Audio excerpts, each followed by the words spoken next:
Hello and welcome. This is NTA Tuesday Live and I'm Cyril Stober.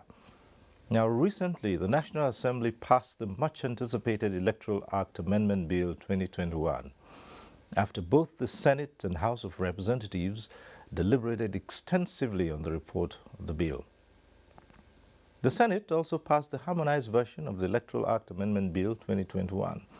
Now the bill, if assented to by the President, would regulate the conduct of the federal, state and area councils elections in the Federal Capital Territory. Now, top priorities in the bill include electronic transmission of results, adoption of direct primary system for political parties, among others. Tonight, NTA Tuesday Live will examine these issues and much more, including the just concluded Anambra governorship poll. But that will be after this report by our National Assembly correspondent, Ignatius Unko. On the 9th of November 2021, the 9th National Assembly put to rest the long-awaited 2010 Electoral Act Amendment Bill 2021, which started its parliamentary journey in the 7th Assembly. And the bill is hereby passed. The Amendment Bill, a product of both local and international clamor for electoral reforms in Nigeria, seeks to, among other issues, provide legal backing for electoral technology, strengthen election management body, regulate election spending and ensure transparency in the conduct of party primaries. The new dawn started in July 2021 when both chambers of the National Assembly passed the amendment bill, but with some variations. The major difference stemmed from Clause 52 and 87. In Clause 52, the Senate version had stripped the Independent National Electoral Commission the exclusive power to decide mode of voting and transmission of election results. Clause 87, leaving the choice for type of party primaries at the discretion of political parties, which could either be direct or indirect.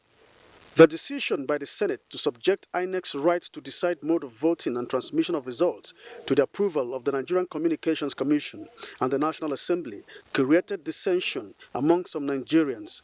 Few weeks after, the National Assembly constituted a conference committee to resolve the differences. While the conference committee was on course, Senate reversed its earlier decision and made INEC sole decider of mode of voting and transmission of results and adopted direct primaries for political parties. To look at the Act clause by clause with a view to taking in all the views of Nigerians. There is no doubt that we have more than enough valuable inputs from Nigerians for consideration to this enactment of this act. To respond to the yearnings of Nigerians. Whatever Nigerians want, that can really entrench our democracy and make it work. It's what the National Assembly is for. On the 9th of November 2021, both chambers adopted the report of the National Assembly Conference Committee on the Electoral Act Amendment Bill, which now conferred on INEC the exclusive right to decide mode of voting and transmission of results, and approved that political parties should adopt direct primaries in choosing candidates for all elective positions. The Commission appreciates the decision of the National Assembly to empower INEC to determine and deploy appropriate technology in future elections. As the 2023 general election closes in, some Nigerians have lauded legislative decision on direct primaries for political parties, while some have described it as an imposition on the rights of political parties. I don't see any reason why anybody should be afraid of direct primary. It helps the people who are members of your party to feel wanted. It is more cheaper, less cumbersome to have indirect primary elections. The Senate rescinded its decision and recommitted it to the full Senate and agreed with the House. We have gone through probably the most rigorous process we ever had. We had at a point had to go through a division, but that is democracy. No hard feelings, and I'm sure that Nigerians will understand and appreciate the depth of concern by all of us here. When this is signed into law, the era of delegates for party primaries will be over, as all party members will now be involved in deciding who becomes their standard bearers. Ignatius Nkwo. All right, that report sets the tone for tonight's discussion. Let's start off by introducing our guests. We'd like to welcome to this program Honorable Aisha Duku. She is the Chair of the House of Representatives Committee on Electoral Matters. Honorable, thanks for being with us here tonight. Thank you, Cyril. Nice to be here today. Right. Let me also welcome to this program Dr. Mainasara Kugo Umar is a lawyer and a renowned public affairs commentator. Thanks for joining us tonight. It's my honor to contribute in nation building. We're also joined tonight by Dr. Hassan Liman. He's a senior advocate of Nigeria. Thanks for being with us tonight.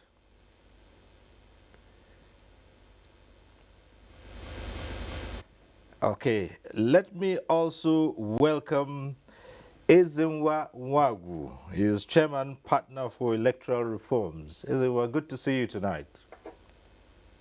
Good evening, everyone. Okay. And joining us also tonight is another senior advocate of Nigeria, Ahmed Raji. He joins us from Ilori via Zoom. Thanks for being with us today.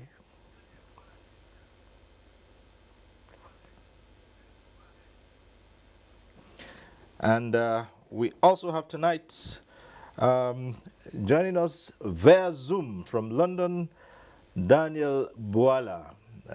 He's also a legal practitioner. Thanks for being with us tonight. Thank you for having me. All right. Well, as we always do, we acquaint you with the procedure of this program. At the appropriate time, you can get to be part of the discussion in the studio. The phone lines, the numbers will be on your screen. You can take advantage of those lines and call in at the appropriate time. We'll also remind you that when that time comes and if your call gets through and when it gets through to the studio, do us a favor, turn down the volume of your TV set. That's the way to avoid the hurlback or the echo. And we also encourage you to go straight to the point. Once you're part of this discussion, go straight to the point, ask your question or make a comment. And don't waste time on greetings. It's not necessary. We encourage you to be brief and straight to the point so others can also get on the platform and air their views. So once again, thank you for joining us on NTA Tuesday Live. It's all about the Electoral Act amended and matters arising therefrom. So first, let's begin to look at the Act itself, well, the bill that has been passed, and hoping that the President would append his signature to it, and then it becomes an act, law. And first, Honorable, how will this impact the electoral system in Nigeria and Nigeria generally? Well, thank you, Cyril. The National Assembly realized the importance of amending the electoral law because we have since seen the importance and the correlation between the electoral law and the election itself. And as you know, this is not the first time the law is being amended. We tried in the 8th Assembly, in fact, even in the 7th Assembly. So the 9th Assembly, under the leadership of Femi Bajabi and Mila, made it a priority to make sure that the law is amended. We have observed so many, a case in point is the 2015 Kogi gubernatorial election, whereby a leading candidate died, at the beginning of the polls before results were announced. The law was, there was nothing from the law. So we realized that and we felt that all of these issues should be addressed. We also realized that to deepen and strengthen our democracy, we need to amend the law because the laws, are somehow archaic. So the National Assembly went into action, and the result is what we are seeing today. Okay, so we'll go into greater detail of it, but Mainasara. Yes. Yes, how will this affect the build-up to the next elections? Because let's face it, that's what's the biggest talk these days. Well, first of all, the most cosmopolitan representatives of any people in any democratic setting are members of the National Assembly. The members of the National Assembly have demonstrated the greatest resilience ever. At this level of this amendment, it's a revolutionary giant stride that is aimed at bankrolling back the legitimacy of democracy into the hands of the common man. Over the years, we have been having political upheavals in the country. If you look at the various provisions of the Electoral Act, talking about sections 25 down to 77, talking about the constitutional provisions sections 221 down to 229. There are a lot of provisions there, especially if you look at the responsibilities, enormous responsibility given to INEC by section 153 of the Constitution to conduct elections.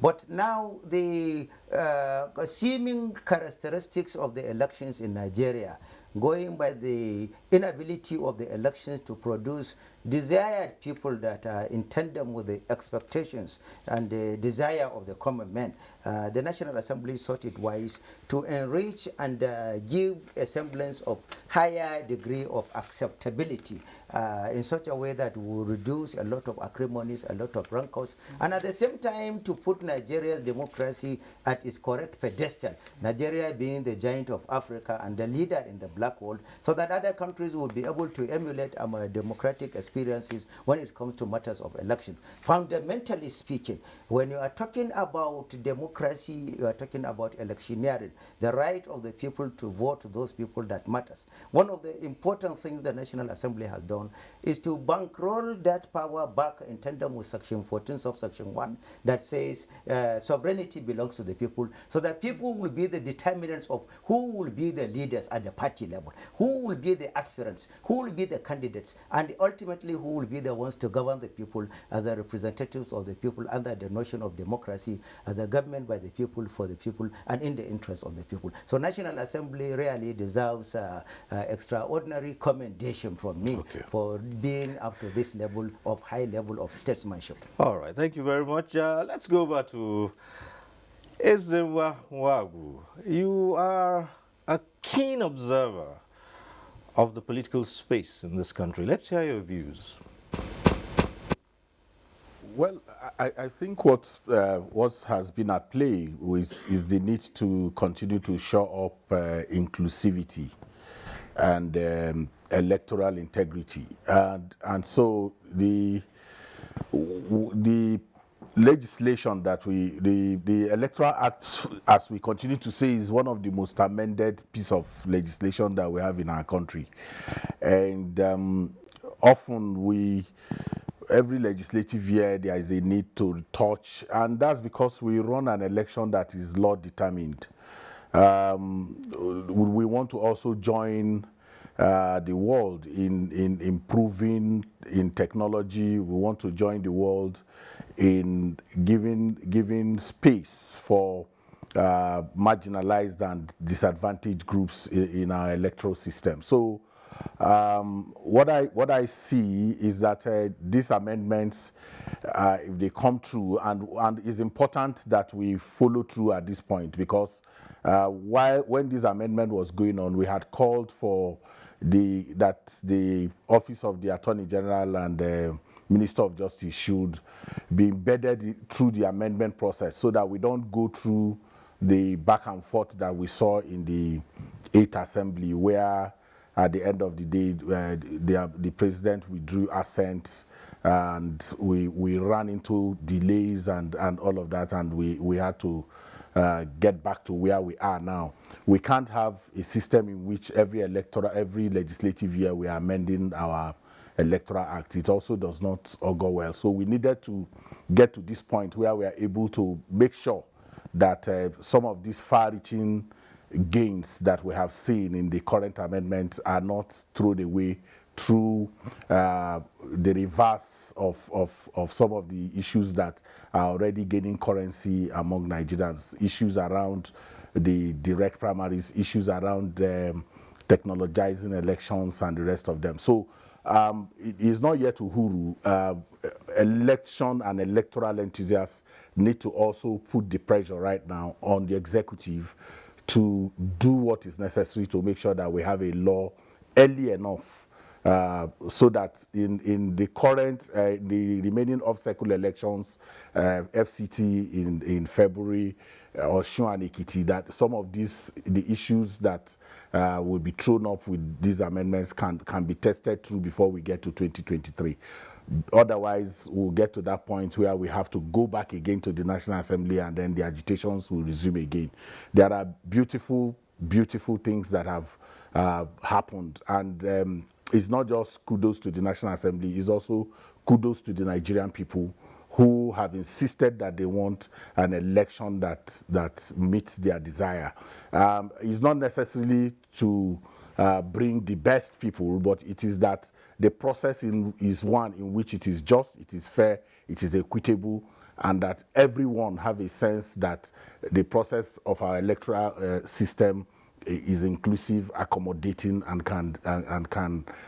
you can aspire. Because what has happened before now is that we criminalize even aspiration. People can't wake up and say, I want to contest election in our country. It came to that point where it is now given. You have to be given, not contest. So if we have a system in which people can contest elections because they want to do so, and not because some executive somewhere or some power politically exposed person wants that, then we are reaching out to a country that is inclusive and accommodating, and that will reduce the kind of tension that we see in our process. Okay, let's go over to Dr.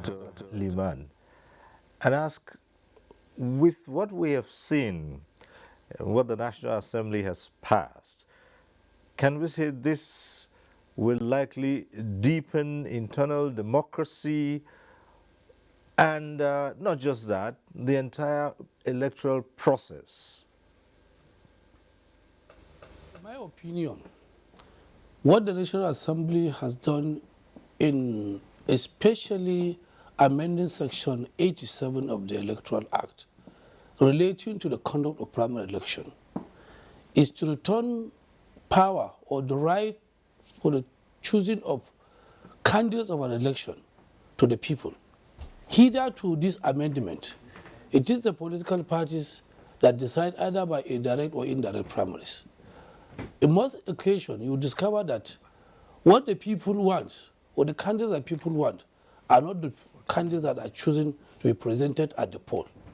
So if the members of the political party, by this amendment, if assented by Mr. President, will go to the poll like the general election to elect or select by whichever means that is that of direct primaries, either by affirmation or by voting, each member of the political party, you will discover that the majority of Nigerians that are members of that political party would participate in selecting those that would flag their flag at the general election. If we do that, it will go a long way in strengthening our democracy. The complaint has been, in the previous elections, that of imposition of candidate or manipulation of the process, especially in the indirect primaries, whereby delegates are those that select candidates that contest election. These are just few number of people that come together by virtue of influence of either the chief executives or officials of the political party, depending on which side of the divide you find yourself. If you are on the side of those that are in charge of the political parties, the delegates in most cases are manipulated and are directed to vote candidates that are not necessarily popular. So what the National Assembly has done is commendable. It will go a long way to strengthen our democracy. And as far as I'm concerned, it is something that Nigerians, especially political players, should be proud of. And we urge Mr. President to ensure that this bill is assented into, especially the necessary amendments that have been put in place. Well, thank you very much. We still have our other guests who are here. Yes, let's go over to Daniel Bwala, who joins us from London via Zoom. Give us your impressions of this bill that has been passed by the National Assembly, especially against the background of what the country's electoral process has gone through. Tell us what you think about this. Well, thank you for having me, Dr. Cyril, and good evening to Nigerians. The amendment of the Electoral Act, particularly the two major sections, which one deals with the electronic transmission of result, is meant to bring transparency and confidence and trust to the Nigerian people that those who emerge eventually as leaders are people who are elected by the people. The Section 87, which has now become, I want to call it the locus classicus, or the main issue that has generated discussion in the Nigerian space, is what I refer to as 36 versus we the people. So the amendment of Section 87 is 36 governors as against the people of Nigeria. But if you look at it within the context of the Constitution, if you look at the preamble to the Constitution, it says we the people. From the outset, democracy was designed to be a reflection of the wishes of the majority. At any time in the evolution of democratic ideals or development in a country, where the wishes and the saying of the people is kept aside, then that democracy will be threatened. And that is what we are finding in Nigeria. Now, I look around and I try to read as much as possible from the day this Electoral Act was signed, agreed to by both houses of the National Assembly. Who are the people opposing that development? And I looked at it. Civil society are not opposing. Students are not opposing. Interest groups are not opposing. The Nigerian Bar and other professional bodies are not opposing. Members of political parties are celebrating. The only set of people that I find criticizing and kicking against it are the 36 governors of the Federation of Nigeria. Funny enough, Cyril, former governors are supporting it. And the present governors who are opposing it, by the time they leave office, they will support it. So it means that the amendment of the Electoral Act is a development that has now taken power of selection away from the hand of the governors and has now given to the people. That is not to say that the governors cannot try or to an extent cannot manipulate the primary process in political party. But we have to all agree that direct primaries is likely to give a better outcome of reflecting the wishes of the Nigerian people and members of political party over and above the wishes of the governors, which oftentimes is not in the interest of the party. Now, as a member of APC, I would have used this opportunity to ask that the Nigerian people should apologize to Comrade Adams Oshomole, because that was exactly what he tried to introduce that led to his sack. And it was a case of moving the power of selection to the people as against the wishes of the governor. So it's a welcome development. I have sent my message through the backdoor channel to Mr. President, because in the coming days, you are going to find pressure from the part of governors trying to change, or rather, how do I put it? They will try to put pressure on the president not to sign or assent to the bill. But I can tell you that the president wants a legacy, and if he wants to leave behind a legacy, then he should celebrate this and sign with immediate alacrity. Okay, well, certain issues in the amendments we had slated to discuss in greater detail, but it would seem that our guests are already pointing in that direction. We will go over to Ilorin and take the views of Senior Advocate of Nigeria, Ahmed Raji, first, and then we'll take up this matter of the direct primaries. But on a general note, sir, what do you think about what the National Assembly has passed thus far as it relates to the electoral process and how it will impact the whole system? Well, thank you very much. I hope you can hear me. Can you hear me? Certainly, yes, we can. Yeah. Well, my take about the Electoral Act is that no law is perfect, completely perfect. There will always be room for improvement. But how far can we go as far as the improvements and what have you is concerned or are concerned? The new law or the proposed law, because it's not yet signed into to become a law, it's still a bill waiting for assent. The aspect I would really want to comment on is the direct primaries issue and the use of technology. But let me start with direct primaries. I respect the National Assembly. I respect their wisdom, especially with Ajia Ishaduku explanation. However, direct primaries, as it is, we're likely going to end up with 2 general elections and one litigation from the first one will lead to the other and may totally affect our program. What do I mean by this? When you ask parties to conduct direct primaries at ward level and to be monitored by INEC,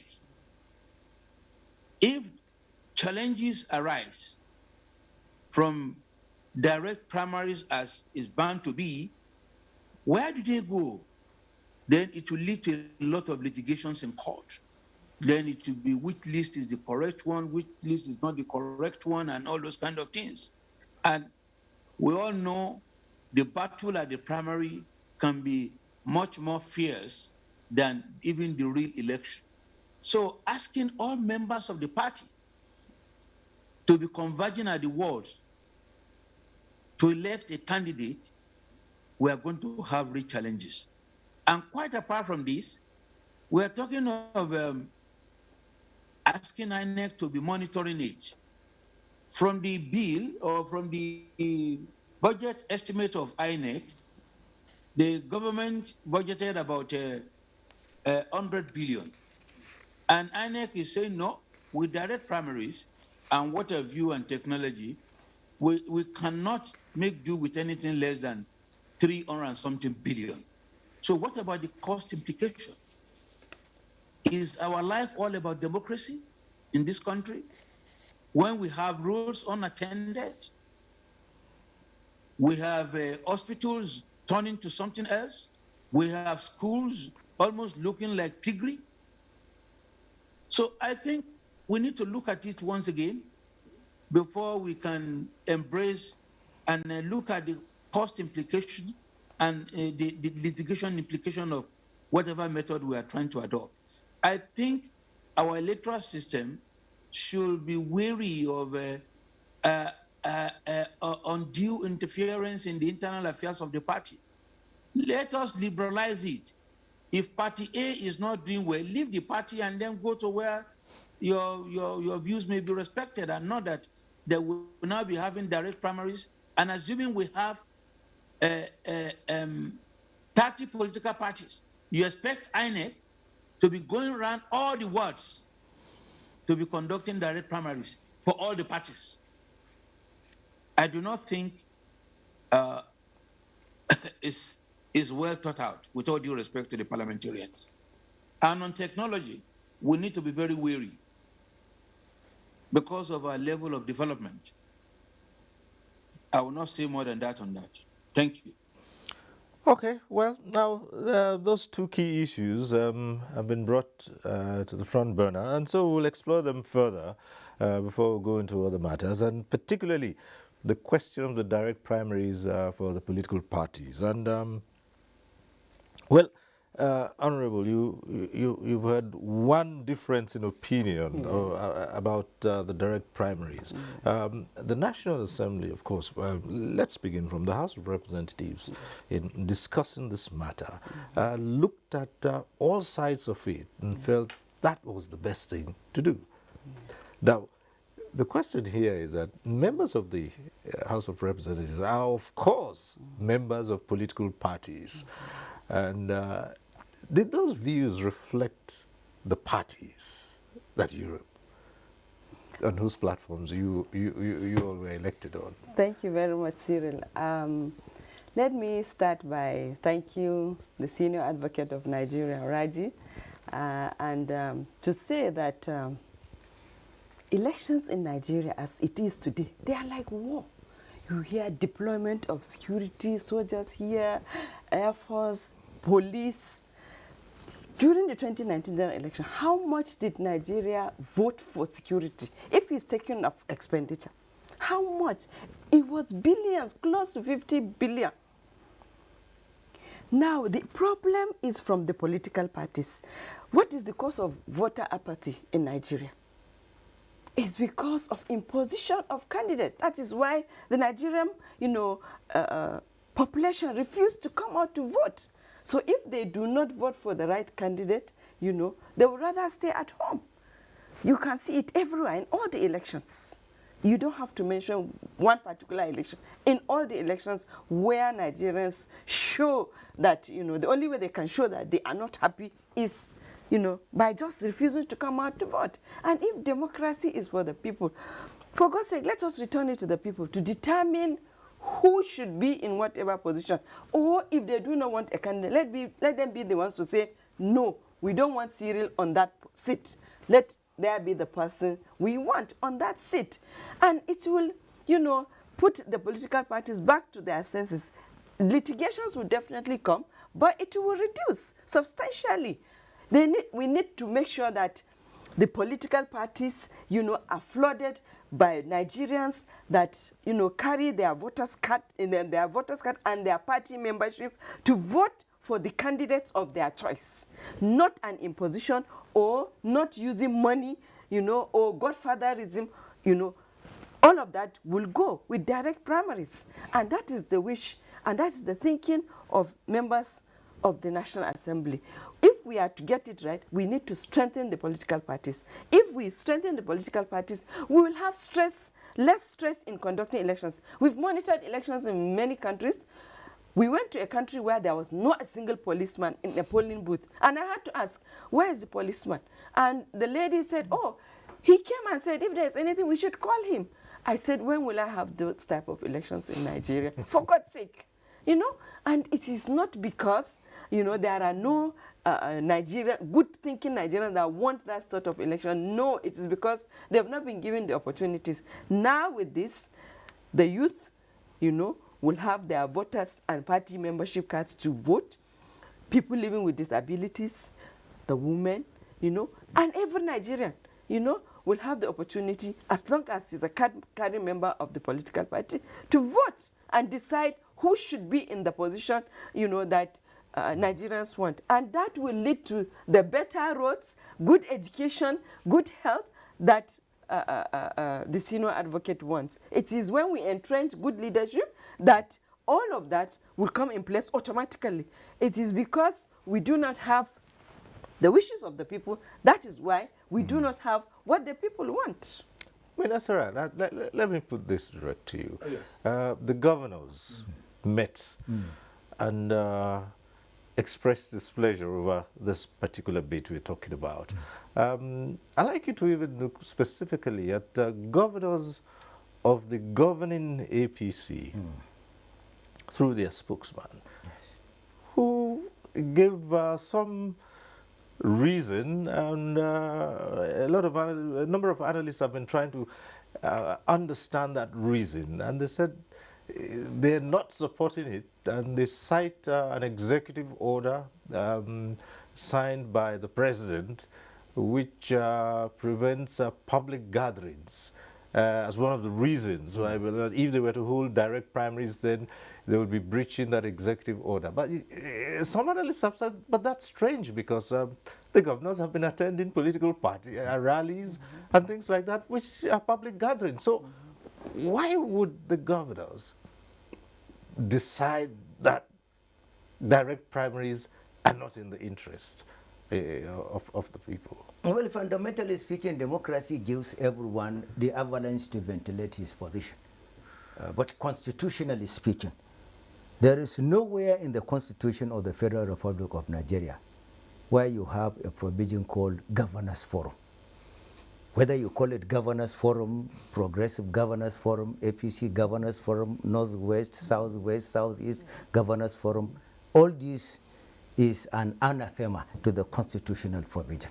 Of course, they have the right, under the right to association, to form their distinct, but constitutionally speaking, they don't have any right in that context. And then secondly, they don't have any much stake in this particular matter, because the National Assembly members, as per provisions of sections 4 and 11, are the ones having the right, even if it's amendment of the Constitution as per sections 8 and 9, they are the ones with the right to amend the Constitution accordingly. And they are, like I said, the most cosmopolitan group representing the genuine interests and aspirations in the diverse form of Nigeria. And if you are talking about the COVID-19 regulations, it means they are praying that COVID-19 should continue to ravage after the time we will conduct primaries and eventually the elections of 2023. And then besides, the number of political jamborees we are witnessing currently, the number of political activities, the number of political conventions, party primaries, even the elections and the rest, all these are political activities.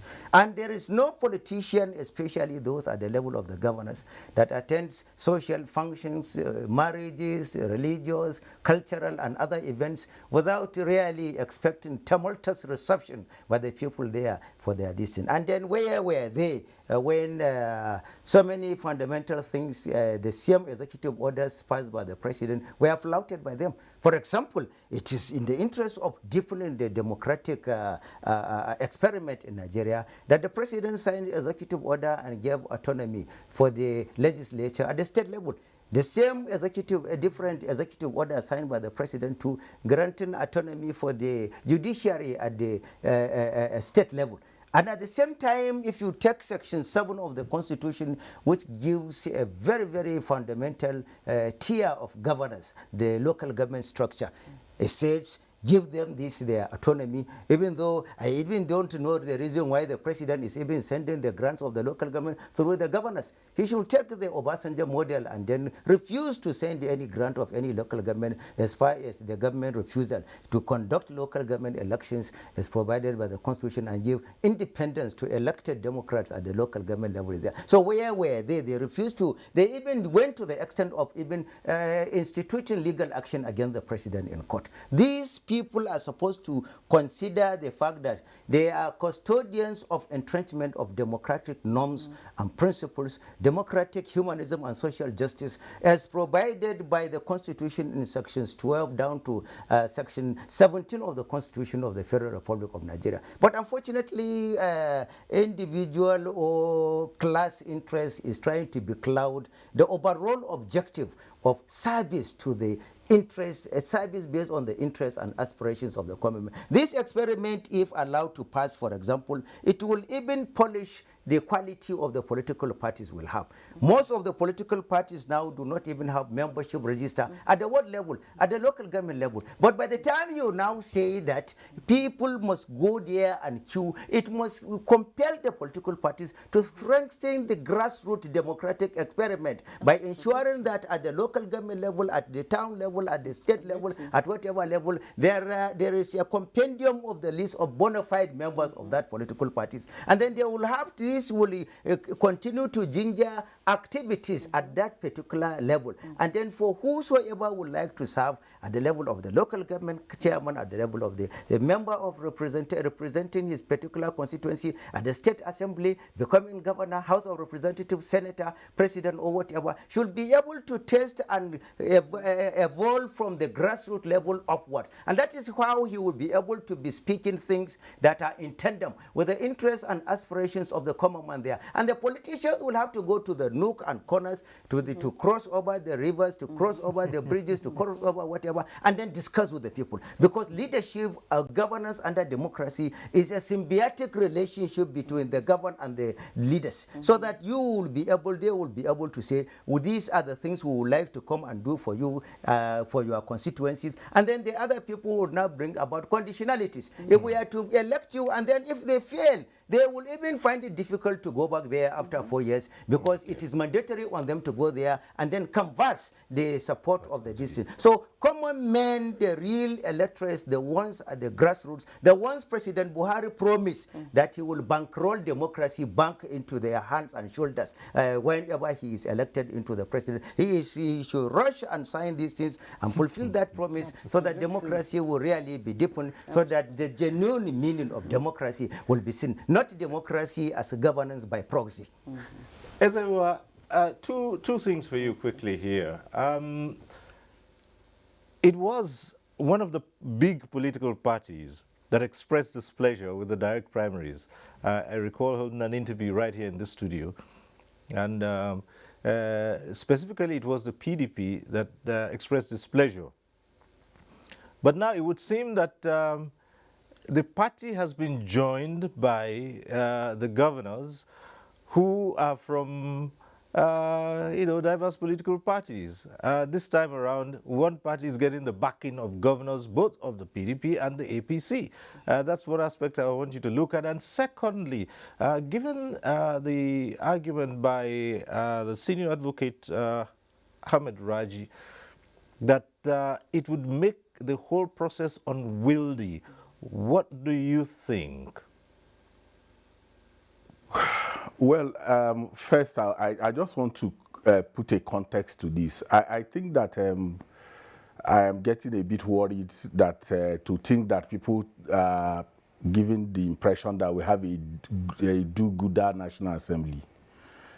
We don't have a do-gooder National Assembly. Where Nigerian people are profiting from inter-class conflicts that they are going to benefit from. And what I mean by that is that the automatic ticket itself, people are playing survivalist games. Majority of the people who have transitioned from being governors are also sitting in the National Assembly. And while they were sitting as governors, some of the atrocities for which the Nigerian people now want direct primaries were committed by them. And they are afraid that the people who are there now are using their own measures to give out to them.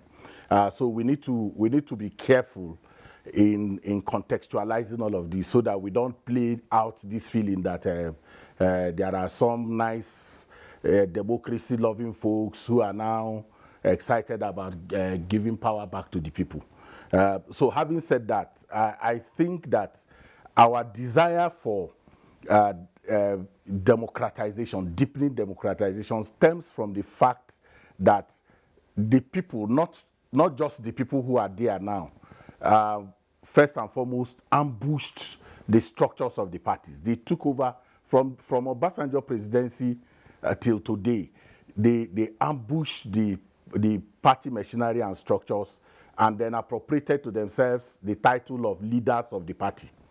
You know, they became leaders, and like our colleague there said, there is no such thing as leader of the party in the constitution of any of the political parties. You have party chairman, national working committee, national executive council, congress, and members of the political party. So when they became president, they became governors, they took over leader of the party and elbowed the structures of the political parties, and then began to buy up, take over tickets, expression of interest forms, and the rest of them, and then determined who they gave it to. So the accumulation of the anger is what has led to the desire for giving back power to the members of the political party if they exist. Because also the fluidity of moving from one party to the other tells us that what this direct primary will do is that there is another advocacy that should follow it as we come to that,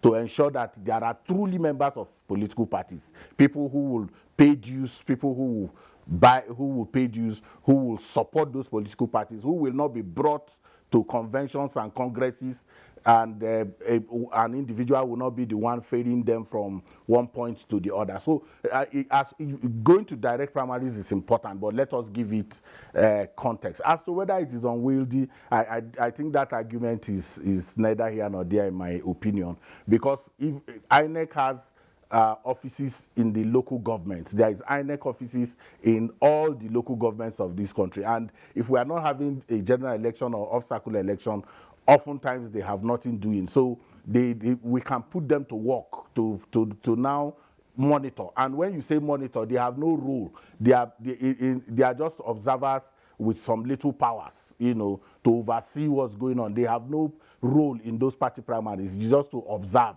and monitor. They can't even interfere with the process of what's going on in the congresses of those political parties. As per the relationship between what people call dividends of democracy and what's going on, we need to always unpack all of that. Dictatorships and tyrannical governments also provide, in quote, what we call dividends of democracy. The intrinsic value of democracy is the right of the people to make a choice, to ask questions, and direct their own affairs. And that's, for us, is what is intrinsic. And that is what we hold very dear, that we want the Nigerian people at every strata to be the ones that determine how they are governed. So if you just look at democracy from the point of whether there are drugs in the hospital, you can elect people through a good process who will not give you drugs. That it doesn't follow that because you elected good people that they will do drugs, or they will give you medicines in the hospitals, do roads and the rest. Good processes can produce bad people. So what we want is to have a process that is inclusive, that is transparent, that is accommodating, that can reduce the whole challenge of the challenges that we have in terms of what do you call it now? Whether people or the people of different, the different sectors can aspire. And I'm talking about why we're excited about direct primaries is that it takes away the criminalization of aspiration. And I want to repeat that, because we got to a point where you can't just wake up and say, even in the new parties, because the senior advocate Raji talked about you can move to other parties. If you even look at the new parties, the founders became the chairmen and presidential candidates of the political parties they founded. They did not even open up those spaces for other people to take over. You find that almost all the new political parties that were founded were eventually their presidential candidates became the founders of those political parties. So we need to open up the space in a way that is, open, transparent, and people can say, look, I want to be, and there is nobody stopping them from being. Okay. Whether the people who are in the National Assembly want to be governor, the people who are governors want to return to the National Assembly. So we can't completely throw our political destiny into the hands of people who play this game with us and then give the impression that they are some nice guys who want to strengthen democracy and deepen it.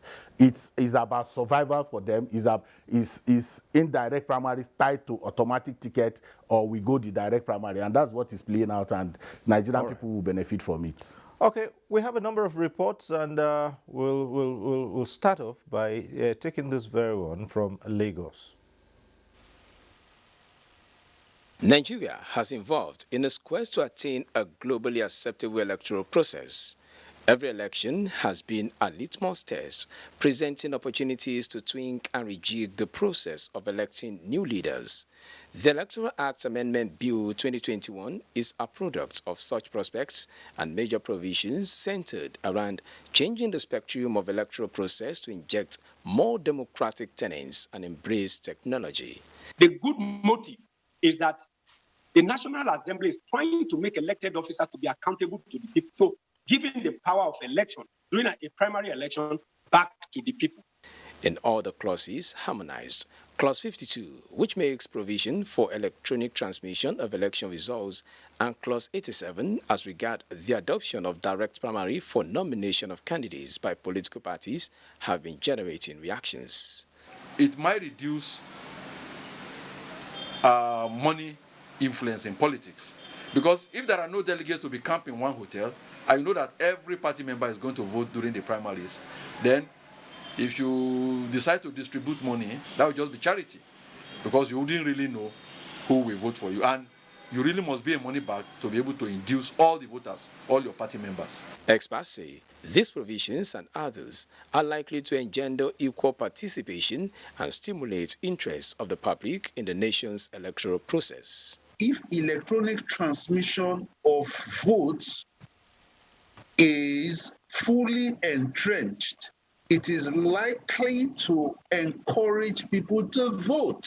And if politicians also know that they cannot manipulate those who vote, the results, all right, then they will be more careful in their policies. Taking a cue from the Anambra governorship election, experts say the Electoral Act Amendment Bill 2021 is the much anticipated antidote for advancing the true ideals of democratic practice. The consensus going forward as proposed by stakeholders is for the bill to be assented to and effectively implemented if the big dream of a prosperous democratic practice must be actualized. All right, from Lagos, we go over to Kaduna. We have this other report. This one is by Suleiman Abdullahi Rigachiku. Since 1999, the powers that allow aspirants vying for political offices at various levels reside in the delegates of respective political parties. The 9th National Assembly has therefore made history by amending the electoral law, which makes provision for conduct of direct primaries in the election of candidates for all political parties and elective positions. I think he should do it fast so that everybody can have the privilege in participating in the election. So da yawa al'umma akwai wani abin nan suke so. Delegates vote against people's interests. Direct primary election is the only way out. Key actors in the political space view the legislation as a protection of voting rights of Nigerians and a reinforcement of the not too young to run law. But the truth is, with this direct primaries, now the people of that area knows that these young people, they are not corrupt, they are educated, they are determined that with the public, with the grassroots, they'll be encouraged. Now the public now, with synergy with the political party card-bearing members, will now come and serve these young persons. And he'll make the primaries without any kobo.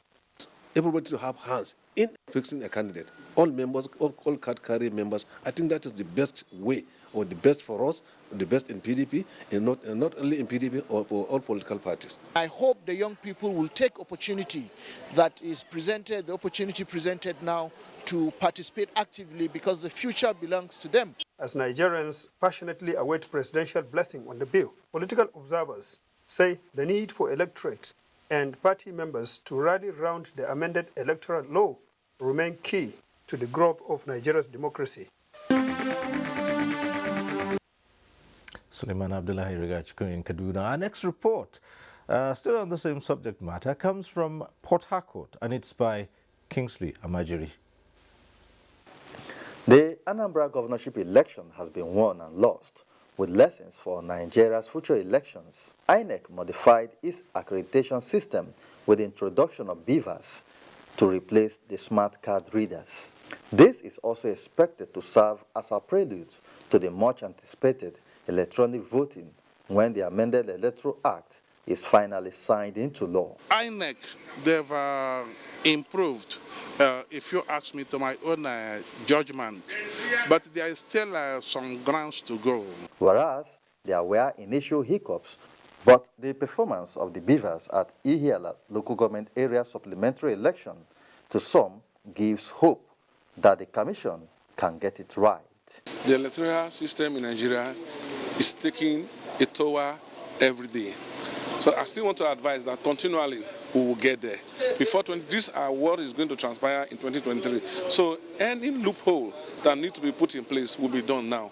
To the average electorate in Nigeria, electoral reform is key to getting the people participate in the electoral process.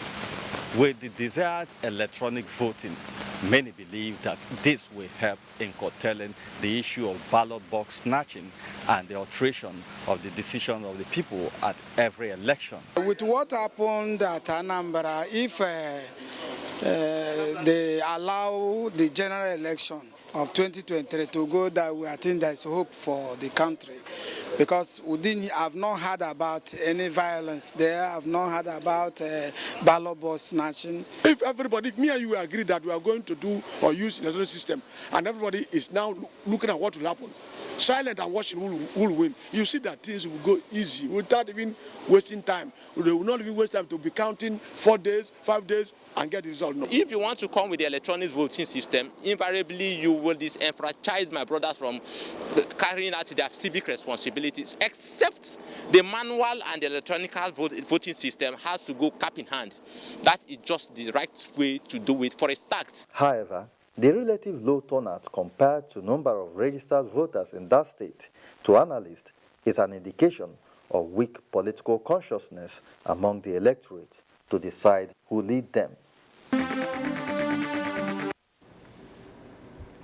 All right, reports from correspondents across the country.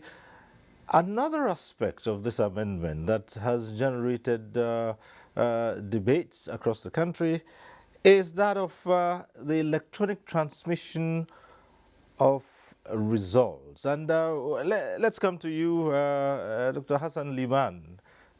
These are issues that are attracting the highest number of comments from Nigerians across board. Direct primaries and, of course, electronic transmission of results. What are your thoughts on that?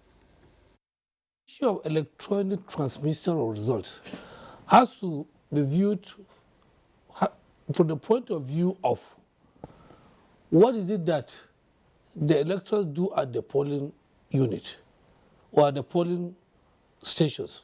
You see, if you look at it critically, the electors go to the polling stations to cast their votes. In developed democracy, in terms of voting, either by manual voting or by electronic voting, these things are done hand in hand. If you see what they do in developed countries, you have a presiding officer who will hand over a ballot to you. You still don't print on that ballot. But there's the electronic voting. You still vote by electronic means. While it is counted electronically, the manual vote which you have is normally put in the ballot box. At the end of the day, if the results are announced and there is a dispute, and you are not able to determine it by the electronic means, that is, if you transmit the results electronically and there is a dispute, you return to the ballot papers which are in the box and determine. We had this situation in the United States of America in 2000 between George Bush and Al Gore, whereby there was a request for manual recount of the ballots. So in doing whether we should do it electronically or manually, I want to urge the electoral body, that is INEC, they should consider putting these things hand by hand so that no one will complain at the end of the day. Because if you have a situation whereby you transmit this result electronically and you don't have a counterpart result or a result which is in handwritten, that's the hard copy of the result, then you will not have a fallback. And for us that are practitioners of law, that are engaged in electoral practice, it will be difficult to have an accurate determination or decision in court, unless and until you have a comparison between what is transmitted electronically and the paper on ground, so that there will be fair and proper decision when it comes to determination in court. Thank you very much. At this point, we'll take a short break. When we return, the conversation continues on provisions of the electoral bill and the amendments that have been passed. Stay with us on NTA Tuesday Live. We'll be back shortly. Stumble into an opportunity at your own convenience. What if you stumble? Stumble into a friendly stranger and all you had to do is wave. What if you unlock the opportunity of a lifetime with this new acquaintance in a branded shirt? What What if all you have to do is your favorite things in your favorite places? Shopping at the mall, having a weekend getaway, or going to the movies? Your future is right outside your door. We are closer than you think.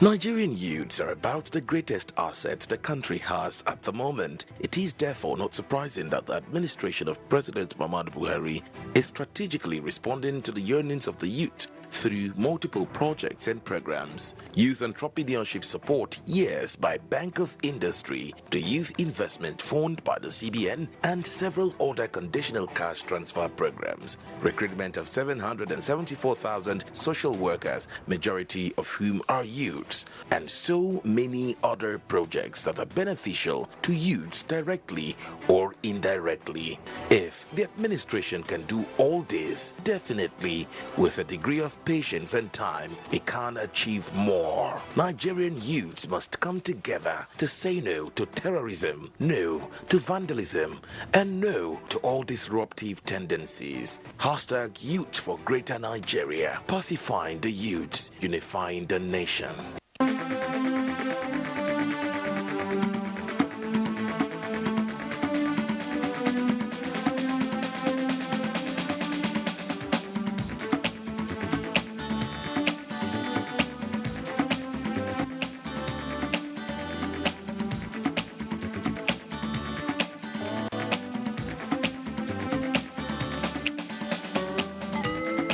NTA Tuesday Live, a network issue-oriented innovation talk show. All right, this segment is where hopefully we'll get people joining in the conversation in the studio. The phone lines, the numbers are going to be on there. The lines will be open shortly. And let's just quickly remind you that if you're calling in tonight and your call gets through to the studio, turn down the volume of your TV set so that we can avoid the hurlback or the echo.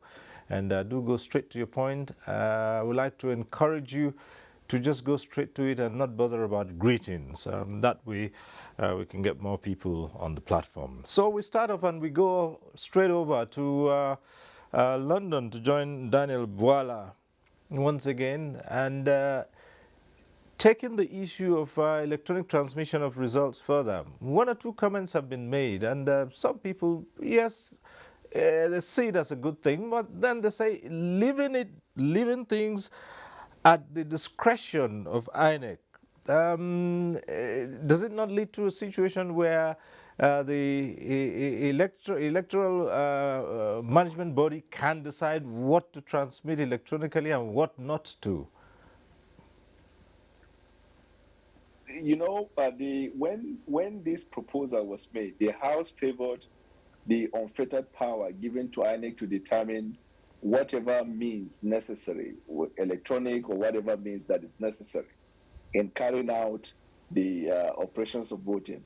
Now, but the Senate, on the Senate side, I think the opposition at the time was to subject INEC discretion to NCC or the National Assembly.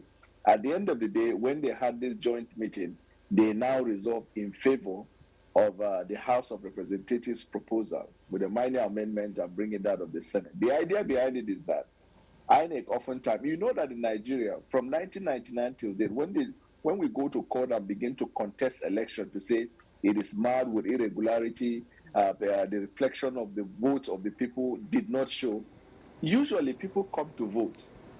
But it is from after the voting, from the polling units, to when a candidate is announced or returned as the winner, that is where the miracle and the magic takes place. Where they do ballot snatching, where they do vote buying, all kinds of activities that at the end of the day will undermine the wishes of the majority.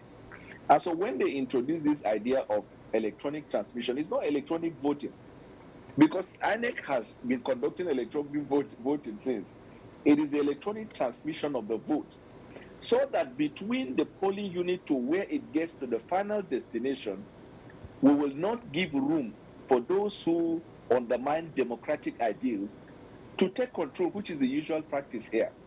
Now, even if you look at it, let's say you try to juxtapose the argument of the House of Reps side and that of the Senate, and then you begin to talk about the fears that Nigerians are expressing towards the unfettered power given to INEC. I do not think so, because the powers of the INEC are circumscribed in the Constitution, in the Electoral Act, and also in their guidelines, are under the checks and balances of the judiciary. So assuming INEC performs a duty or a function that is contrary to the provisions of the law, it can be checked in tribunal, it can be checked subsequently. But INEC has always had this limitation of transmission of results. And that is why when the meeting was held and INEC were called upon and asked, are you going to find it possible to do it?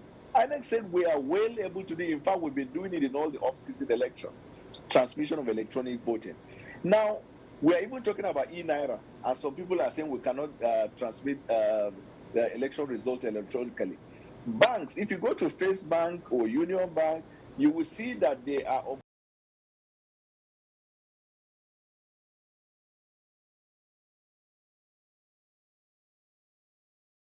but I can tell you convincingly, every facet of our lives as a people in Nigeria, we have upgraded and we have moved on with electronic technology, electronic e-commerce and everything.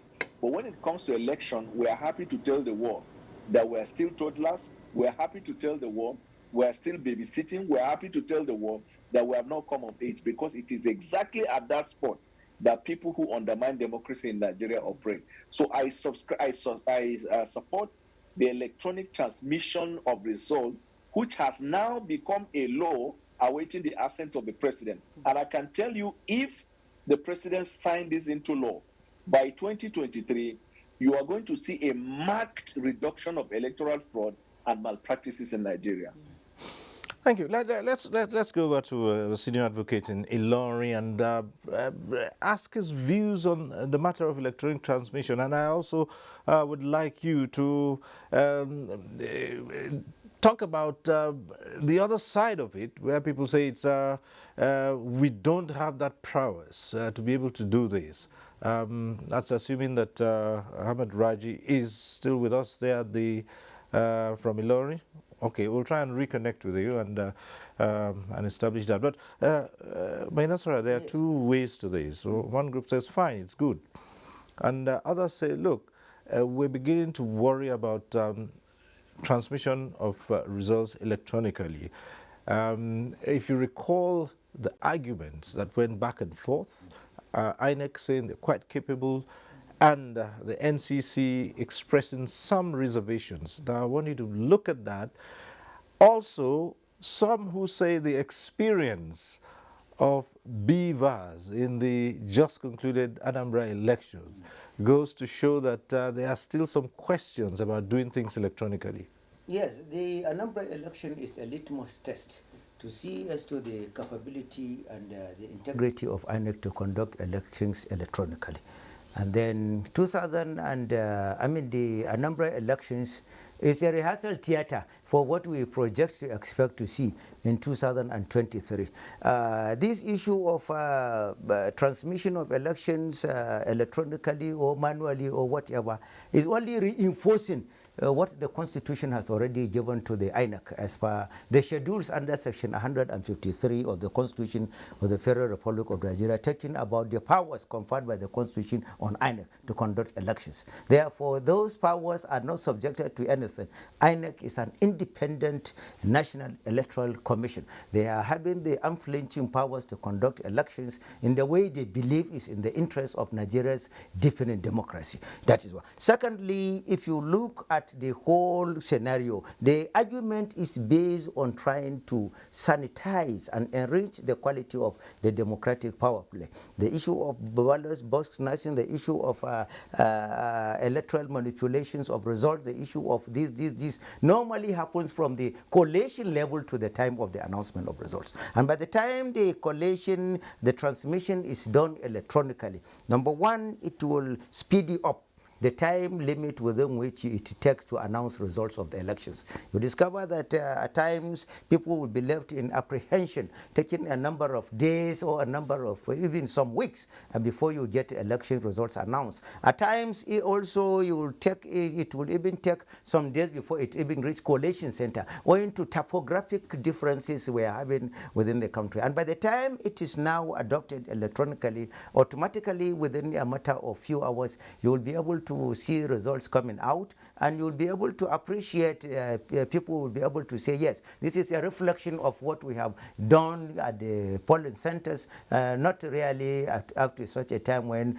because of the delay in announcement of results, the political atmosphere will keep heating up, leading to so many unexpected consequences. And apart from that too, the issue of somebody to say, I'm refusing to sign this result, I'm refusing to sign, or I'm supporting this particular results, all those acrimonies will be reduced to the BRS minimum. And at the same time too, there will be little logistics really to cater for. Talking about the issue of, say, you must begin to count everything, you must begin to do this, issue of separating of wrong votes, ballots, issue of invalid votes, issue of this. Automatically the electronic mechanism will take care of sorting out all those things. So it is something that will definitely enrich credibility, enrich acceptability, enrich uniformity, and enrich time saving when you come to the issue of management of election verdicts in Nigeria.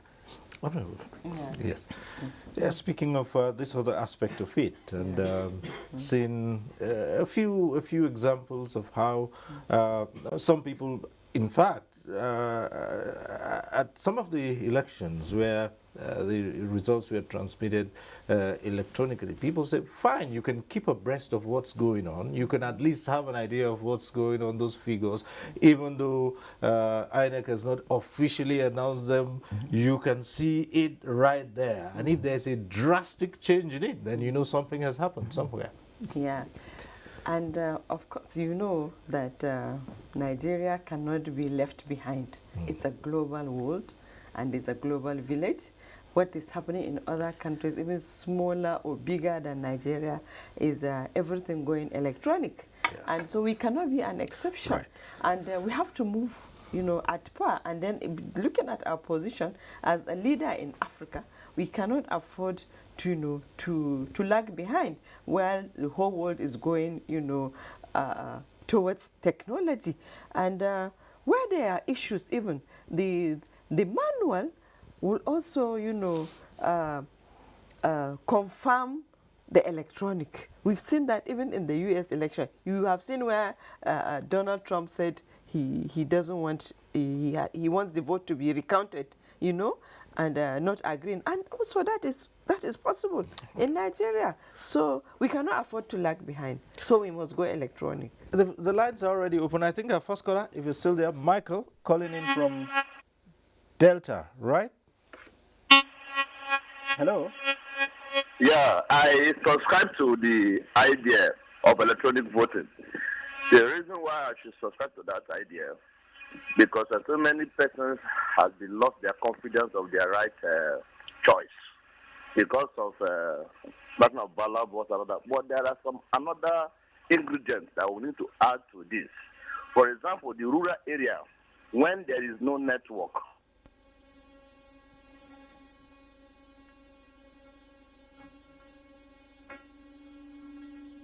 Okay, I think we lost that call from Michael, but the lines are open. Just keep the calls coming through, and let's see how we can get through that.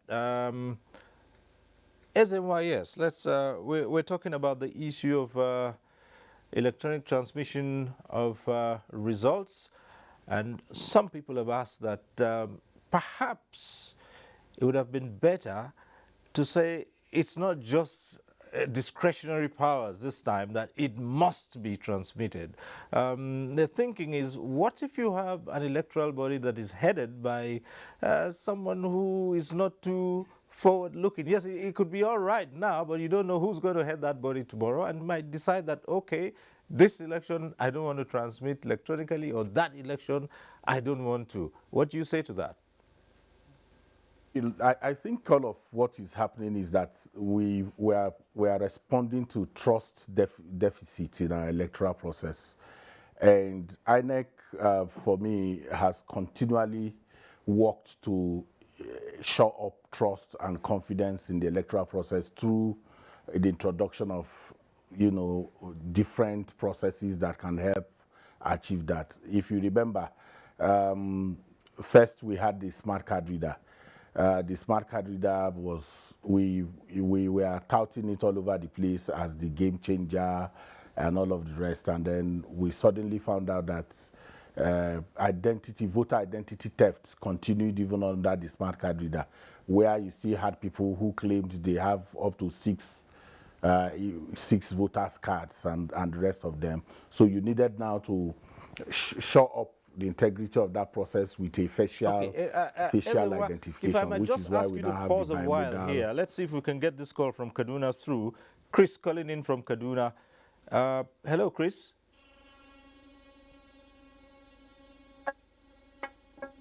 Is Chris on the line?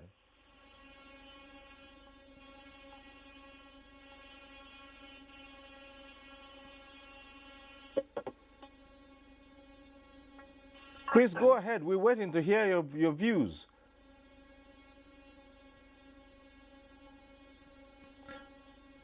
All right, let's return to Ezenwa. Ezenwa, my apologies. We had wanted to take that call. Chris had been waiting for quite some time, but please go on. The accreditation process, as you know, election is not an event; it's a process. So, from the point of accreditation, you needed to ensure that the accreditation process is foolproof, and so you brought the beavers to ensure that you do away with voter identity theft that has continued to take place. So, we used to say that collation is the weakest link in the electoral process. So what do you do to solve that problem? You took out election from INEC and brought it back to the people.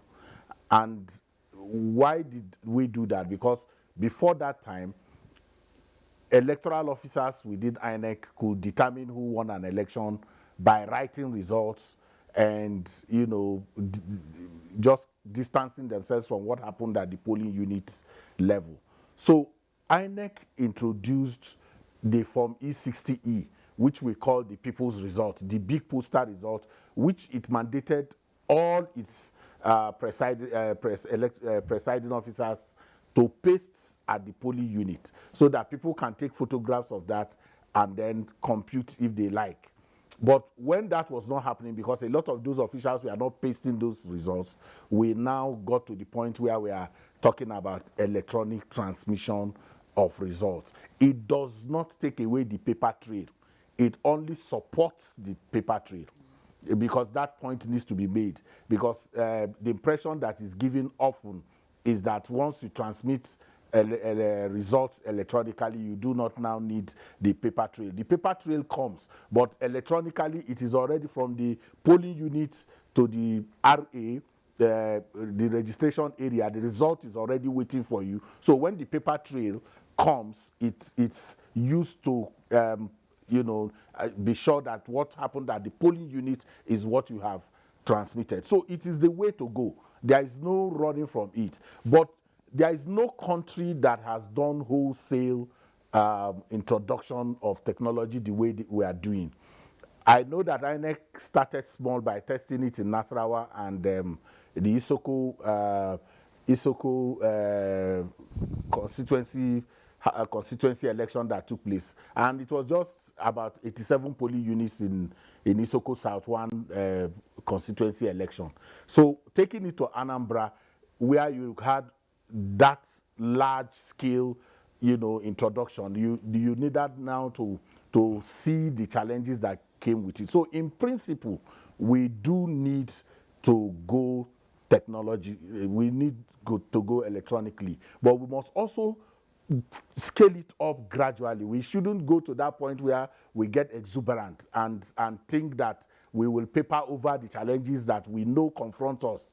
We are not just presenting to the world that we are not. In many places in this country, the whole idea of electronic even banking is still a mirage. There are places where yes, there are POS. There are places where you send money. It takes 3 days for the person that you send the money to receive it. We must put all of that together and then go incrementally. But as to whether electronic is the way to go, we don't have a choice. We keep improving. And I like this thing about litmus tests of every election has become a litmus test of what will happen in 2019, what will happen in 2015. We are always comparing oranges with apples. Every election is different from another election. Okay. And we need to be clear. Okay. Ezewa, yes, we'll still return to you. But let's try the phones again. Al-Hassan from Niger, if you're still with us. Al-Hassan. Yeah. Thank you. Good evening. And I just want to thank the National Assembly for a job well done. These are some of the things we expect from them for a long time. And we should try to see how the reform can go ahead in trying to strengthen our electoral system. And without that, anybody who has anything to say about the issue that are declared, let us see how it can work before we can start criticizing it. No law is perfect, but we have to give some certain kind of things a try. Thank you. Good evening. Right, thank you very much. Okay, so it's still Tuesday Live. We're still looking at various aspects of our electoral process. Another thing that many have talked about has to do with campaign expenses.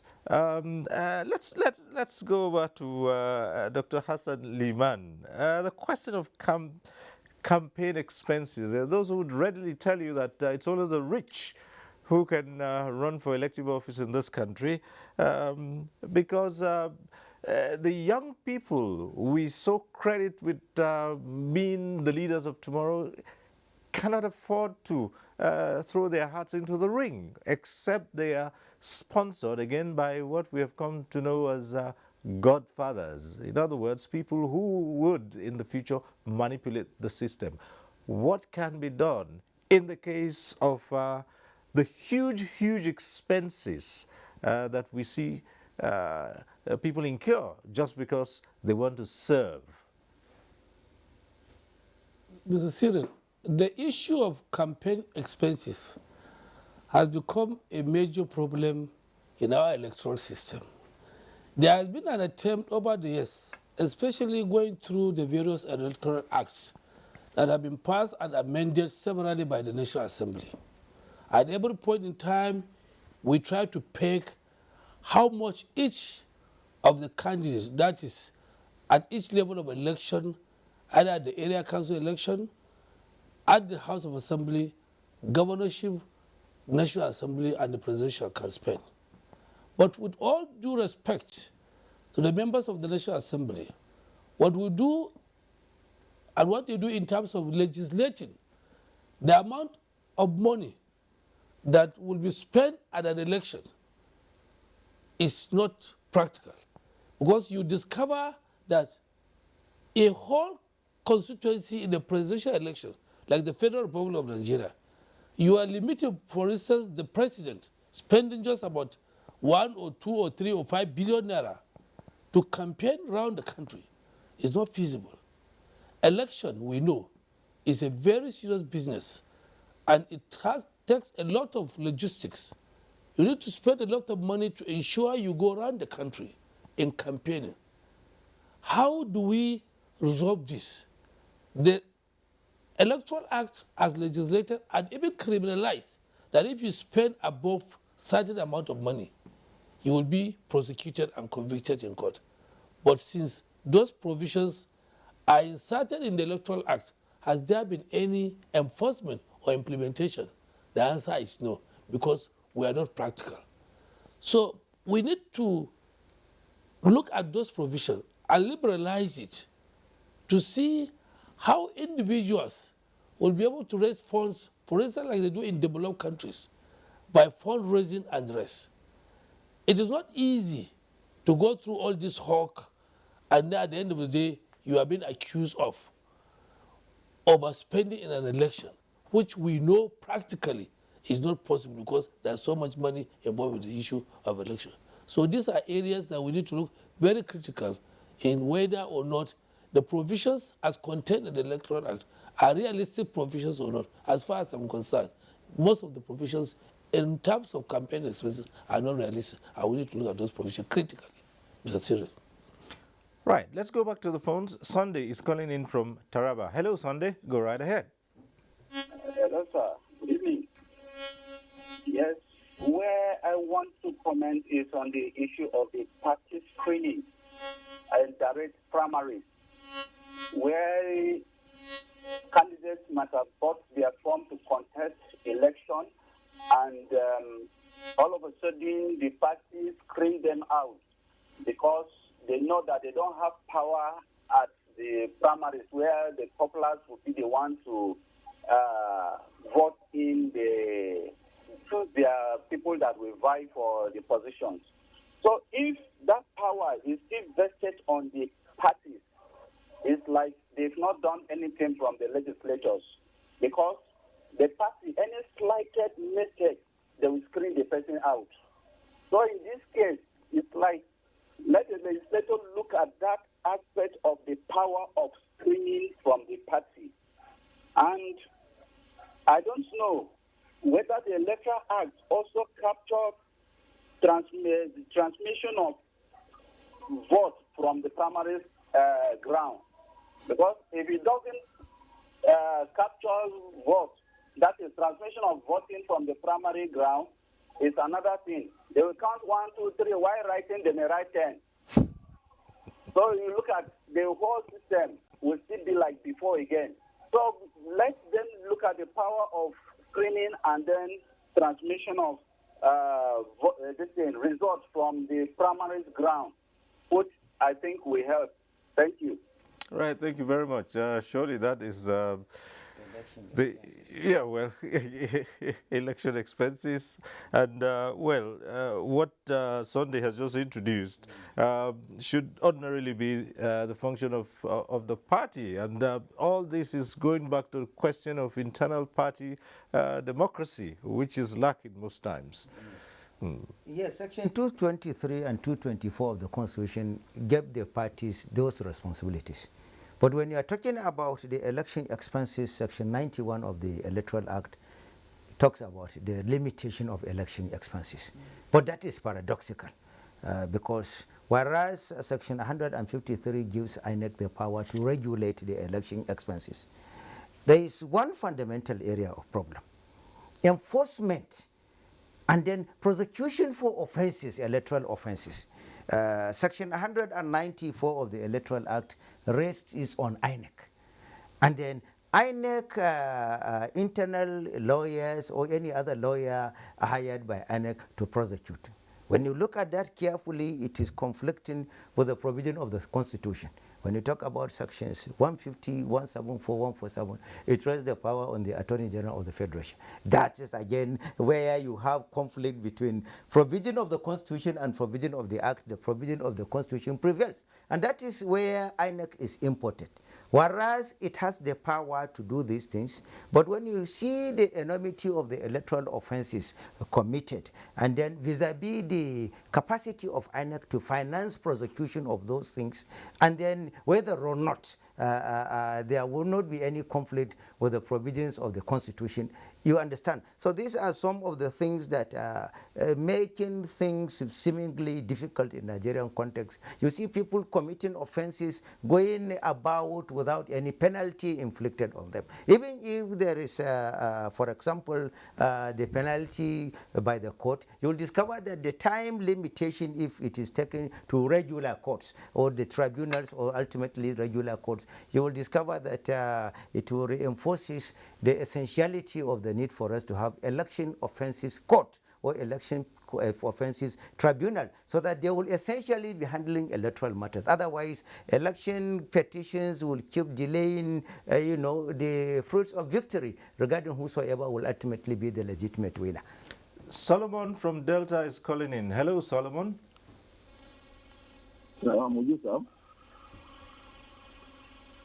Go ahead. Yeah. from this electoral amendment, I am taking from direct primaries, and I'm so excited. The National Assembly have done a good job for Nigeria, and they have been able to study the status quo of our democracy, like for the people, not for some selected people. Because before now, so many persons have been disenfranchised of possessing their right to be voted in or to be elected through indirect primaries. Because when the governors will sit down and feel that the leader of the party at the state level, that whosoever that wants to represent the state or at any level will go by selecting. And I actually commend the efforts of the National Assembly on that. And second point, on the issue of electoral transmission, you know, one of our major problems, even when INEC tries to meet us, if you look at the ad hoc staff, most times at the election ground, most of them are party members. Most of the ad hoc staff are party members. For example, if INEC publish for ad hoc staff in some local government, the party in charge will hijack that duty by ensuring that they keep their party member at that ad hoc jobs. When ordinary people apply, they might not get that job. But sometimes they will call the local government INEC at the local government level. Because politics is local. But because of the people, the political appointees, the chairman of the local government, maybe the party chairman at the local government level, they continue to influence that position at ad hoc. Even most times, at the teachers who they engage, some civil servants, they will induce them. So talking about this transmission is fine, but how possible we sure that INEC will give Nigeria a credible job on that? And most times, I have experienced it in my area in the Northeast, in Delta State. At the period of election, health accreditation commenced. No network will function at that point. Both Glo, MTN, Airtel, and Intrinsic, all network from the accreditation to some hours, barely to the end of the election, the network will be available. So we have a lot of jobs. I have a lot of questions at the NCC, the network provider. The INEC, the National Assembly should ensure that they engage INEC and the network provider on these duties. But when there is no network, I don't think that the transmission will be active. So we must ensure that the network provider must be alive on the day of election. This has been occurring any day of election. From the moment of accreditation, there will not be network in anywhere. Both on the network, we cannot even communicate. So I am seeing it at that level of transmission. I'm not talking about from like northern part, some areas, even southeast, southwest, some interior, some rural areas where there's no network. So how would they engage on this electoral event? At the end of the day, the ballot snatching will still commence at the waterside. Right. Thank you very much, Solomon from Delta.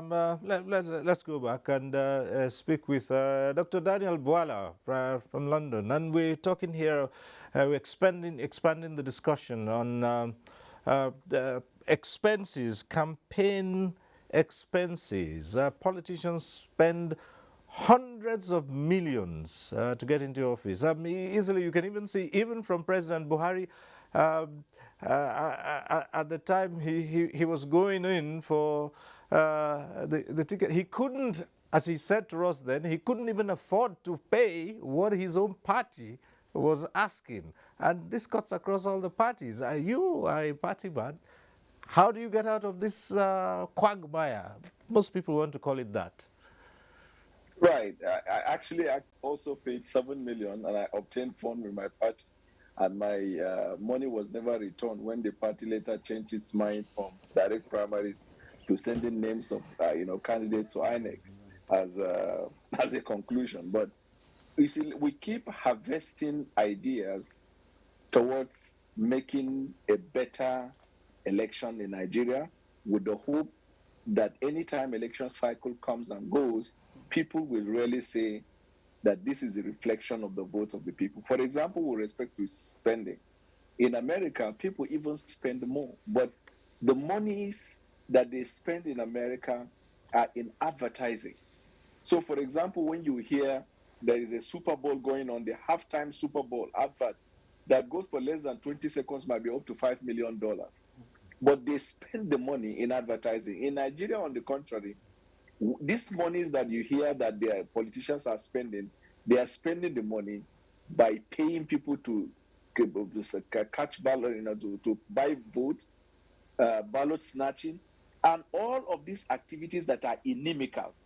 And in fact, to surprise you or to challenge you, some of these monies are not even properly accounted for. So, for example, a politician will say, "I spent 1 billion," but he actually pocketed 700 million and spent 300 million.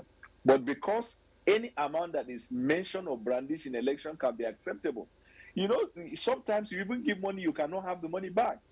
But let me advise, or let me suggest, because truly, like the other panelists are saying, enforcement is a real problem. But let me give my suggestion. It might be right or wrong.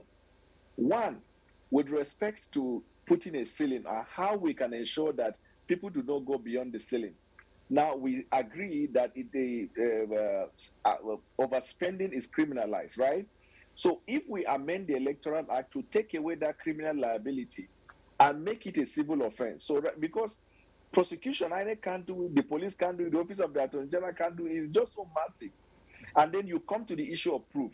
But if we take it away from criminal liability and put it under civil liability, and part of the grounds for which the election can be invalidated. So if you look at section 138, 123, that talks about grounds for, we can now add overspending as part of the ground. Now, when you do that, you will still have a problem of proving that a candidate overspent in an election. Why? Because of the channels through which people will use. Now, here comes the second advice. We could say that from when a candidate emerged in his political party, at the time of submitting his name to INEC, that we can say political parties are mandated to submit also to Economic and Financial Crimes Commission, name of the candidate, his account, all the expected and anticipated accounts from where monies are going to be sent to him, either by the party, individuals, or through business, for the purpose of prosecuting the election. So that once that is done, while electionary process is going on, EFCC is at the background, monitoring the movement of the money. But again, even when you introduce that and you have the number of candidates that will be coming out to run for offices, local government, the senatorial, House of Rep, governorship, you will now over-label the EFCC with this wondrous responsibility that EFCC might likely be distracted from the core objective of their function. So it is really a difficult thing, but let's keep engaging, let's keep bringing up ideas. But the truth of the matter is that the younger generation or individuals who are not corrupt prone or who do not have the funding but they have ideas to run for office in Nigeria, you can also crowdfund. So all we need is to develop the confidence of the Nigerian people so that, look at Alexandria Ocasio-Cortez of the Bronx in New York. When this lady ran for the primaries in her party, she was up against a congressman that was looking for, to be elected for the 11th or 12th time. And he had a budget of about, I think, $2 or $3 million. This lady was a bartender with less than $300,000. She was able to prosecute these primaries and defeated him. She ended up winning. Now she is a star in the democratic process. So if we keep talking, we keep harvesting ideas, I believe strongly that one day we may find solution to dealing with this overspending in election that has now become so bad that people still actually to be able to prosecute the election. And you see, when a politician spends so much to come into power, he will now make it a duty to make sure he steals enough to recover the capital and then to look at the interest. That's why politicians, after they go to the local government, they ask you, pay money. By the time he wins the election, you can't even knock at his door. When you come, you say, I gave you people the money. All these kind of things, but probably thinking might help us out. All right, we'll do just that. But, well, we still have a couple of reports to go, and the next one is from Jos, and this is by Caleb Guchin. Not many people had thought that the Anambra polls would come and go without some dust raised. Pessimists had expressed fears of crisis during the election, possibly as a result of happenings in the southeast, where agitations abound. The successful conduct and conclusion of the exercise is therefore, to these respondents, a clear manifestation of a new dawn in Nigeria's political history. The federal government stood its ground, and we're happy that the people also cooperated, and we eventually had one of the best elections, I can say, because INEC was also able to introduce new technology which created transparency in the system. And we are happy that at least it took place without any bloodshed. I would say INEC has improved greatly with its conduct at the just concluded Anambra gubernatorial elections, where some of us have issues, and that wouldn't be put on INEC, is the turnout of voters. There were a lot of threats by IPOB, but the people braced the threat and came out and conducted themselves in a very fantastic way.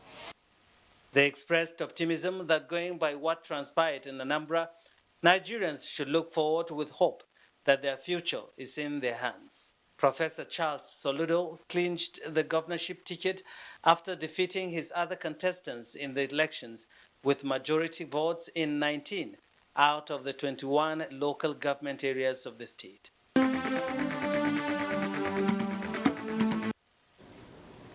All right. A final report on this program is from Oka. Daniel Okwara reports.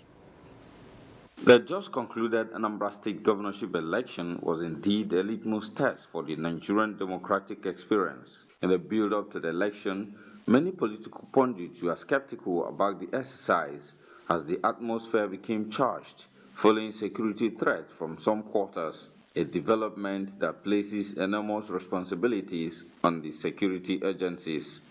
I want to assure you all that we are going to maintain neutrality, employ you, all of you. This is a national assignment, and we should all collaborate with one another. We should all work hand in hand. The objective is to have a peaceful, free and fair election. On its part, the Independent National Electoral Commission, INEC, assured that it was fully prepared to ensure free, fair and credible election. But the question is, to what extent did INEC deliver on this mandate? A process you have to wait for 5 hours to cast your votes is a difficult one. The supplementary election that followed in Ihiala was a clear testimony of INEC's resolve to ensure that the people of Ihiala were not disenfranchised in the exercise. The use of bimodal voter accreditation system BVAS represents a shift from the usual challenges associated with the card reader and manual accreditation system. Then INEC, on the other hand, they also promised that it was going to be very fair, and we saw, though in the absence of other lapses, I think it was a very credible election. The Anambra State governorship election, analysts say, sheds INEC in good light as the electoral umpire has the capacity to conduct free, fair election. All right, that report from Oka by Daniel Okwara. Back here in the studio, one aspect we'd like to look at as we begin to wind down this program has to do with what the politicians engage in frequently. The Honorable, you're a mainstream politician, and this issue is one that is hot. Defections. We see politicians, today they're in party B, tomorrow they're in party C, they come back to party C, they go to party D. Some people have called it political nomadism. If there's a term like that. So everybody has become a Fulani nomad. Right. Yes, and I'll still take you back to strengthening our democracy. And if the conduct of the party primaries is not done to the pleasure of everybody, both the participants, and the candidates, of course, the result is defection. So if you are not happy with Party A and you have seen that there is no democracy, internal democracy, then what you do is you and your followers, you move to Party B. And then you feel you can get what you want in Party B, and you stay there and then be a strong member of the party. So it all boils down to internal democracy of the political parties. It is not about the way people think that about ideology. Certainly there are some ideology, in it, but the major part of it is the lack of internal democracy in the political party system. And so taking us back to direct primaries will solve one of the major issues of moving from one political party to the other. All right, let's take this to Dr. Hassan Liman, the senior advocate. What does the law say? There have been cases, there are still, suits being instituted in courts as to why people, especially those in elective office, who choose to defect and go to other parties. What does the law say? There are two kinds of elective officials in Nigeria, the legislatures and executives. In respect of the legislatures, if they are elected on the platform of a particular political party and they defect from their political party, the Constitution of the Federal Republic of Nigeria is very clear that that member automatically loses his seat. And then INEC, the National Assembly or the House of Assembly, will declare his seat vacant. And then INEC will conduct a fresh election. But for the executives, that's why we have the problem. There's no corresponding provision for the executives, that's the governors or the president, when it comes to the issue of defecting from your own political party that you want election on this platform. In the 1979 Constitution, before the 1999 came on board, if you are elected on the platform of a political party as a governor or as a president, you decide to defect from that political party, you automatically lose your seat, or you resign as a governor. We have cases of Abubakar Karimi and the rest that resign to contest election on the platforms of other political parties.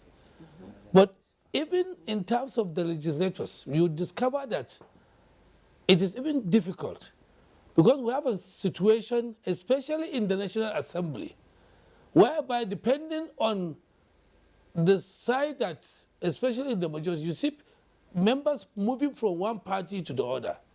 In the last assembly, the last assembly, especially the 2011 to 2015 assembly, it was movement from one political party to the other.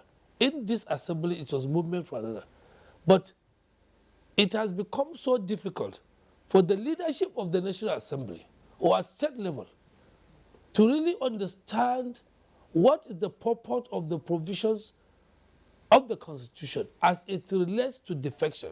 Would that be the reason why we have not seen anyone so far that we can point to that have defected from their party and lost their position? Would that be why we haven't seen that happen at all? Because those that defect from their party to the other political party, issues have been raised at the floor of the National Assembly, especially in the last assembly. Nothing has been done about it because most of them claim that when there is a division in their political party, because you will, once there is a division, according to the provision of the Constitution, then you have the justification of defecting from your party to another political party, then you will not lose your seat. But no presiding officer of any National Assembly has taken step to declare the seat of any member. But at some state assemblies, it has been done. So this is why the problem is. Okay. But like I said, the executives have no such corresponding provision.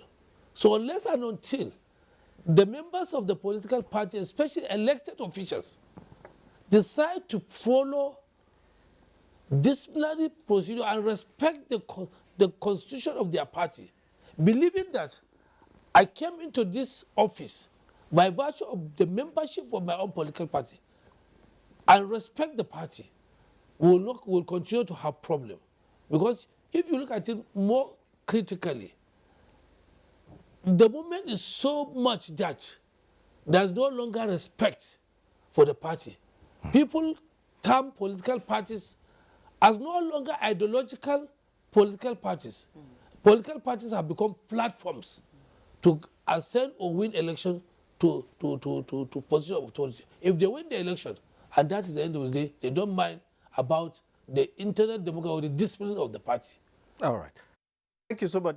Let's quickly just go over to Dr. Daniel Bwala as we're winding down now. And I don't know if you can put this in within just a minute or so. We have seen cases here. And let me be specific. The two big parties, when people from the APC defect to the PDP, you find that the APC now reminds everyone about the provisions of the Constitution. When it is the case of PDP member defecting to the APC, it is the APC that reminds the PDP of the provisions. Why is it that when, you know, the advantage is on one side, no one talks about defending what the Constitution says? Could you just let us have that in 1 minute? Well, generally, when political parties will always take advantage of the areas of the street, they emphasize their weakness and emphasize their strength. But the problem was created by the courts interpreting the provisions of the Constitution and that of the relevant laws regarding defection. Court interpreted to say that crisis in a party is not crisis at the local level, but crisis at the center. And then what qualifies crisis? If you look at so many cases that have gone to court for interpretation, court interpreted even areas or issues that cannot even be considered as crisis. That's why it is very, very difficult for you to stop people from migrating. As per a platform, the Constitution provides political parties are platform through which people come to power. Ideologies is not developed by the Constitution. Political parties develop ideology, but the Constitution is that the political parties are the platform. So the courts have created the problem via the interpretation they gave to what amounts to crisis at the national level. All right. We'd like to thank you very much, Daniel Bwala, who joined us via Zoom from London. Thank you very much for being part of this program. We thank you and look forward to seeing you again. Thank you.